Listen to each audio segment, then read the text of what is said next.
With possible tropical trouble in the Gulf, it could still be a while before the New Orleans Sewage and Water Board brings its new power substation online. Yeah, and unfortunately, that means the utility is still forced to use that old, unreliable sources of electricity to power the city's drainage pumps. And Paul Murphy joining us live now from Mid-City with an update on that. We've all been waiting for this, Paul.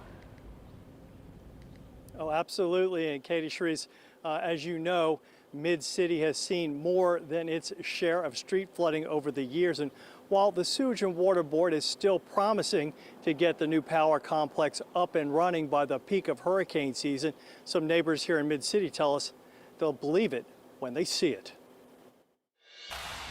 According to the New Orleans Sewage and Water Board, it is making progress at the utility's new power complex. The energy substation on the grounds of the Carrollton Water Plant is expected to replace the outdated and unreliable turbines and other sources of electricity that power the city's drainage pumps. Last month, Water Board officials told WWL Louisiana the complex was expected to come online the week of July 14th. It won't have all of the components. We'll be able to run that frequency changer, the first of 3 frequency changers there in mid-July. The utility now admits the first of 3 frequency changers won't be operational and powering drainage pumps until sometime in August. Mid-City neighbors aren't happy with the delay. Stuart Schmidt has lived on Bank Street for the past 20 years.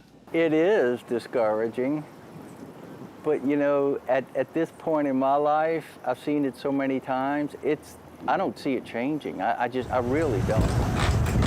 David Herron manages G's Pizza on Bienville Street. He says having reliable electricity to power drainage pumps is a big deal for his business, customers, and employees. It doesn't have to be a hurricane, it can just be a bad thunderstorm, and the streets are 3-4 inches deep. The SWB released a statement saying this key piece of infrastructure was initially targeted for final testing and commissioning in mid-July. However, the contractor has advised that additional time is required to safely complete essential testing and commissioning activities.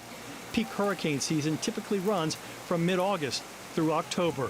What's your confidence level that they'll have that power substation online by the peak of hurricane season? Honestly, none. I'm not even cautiously optimistic about it. If it happens, it would be a miracle.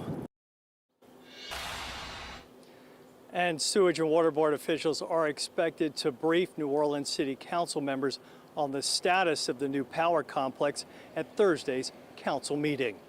We're live in Mid-City. Paul Murphy, WWL Louisiana. The Sewage and Water Board says it connected the new substation to the power complex on Friday, and now that testing is underway.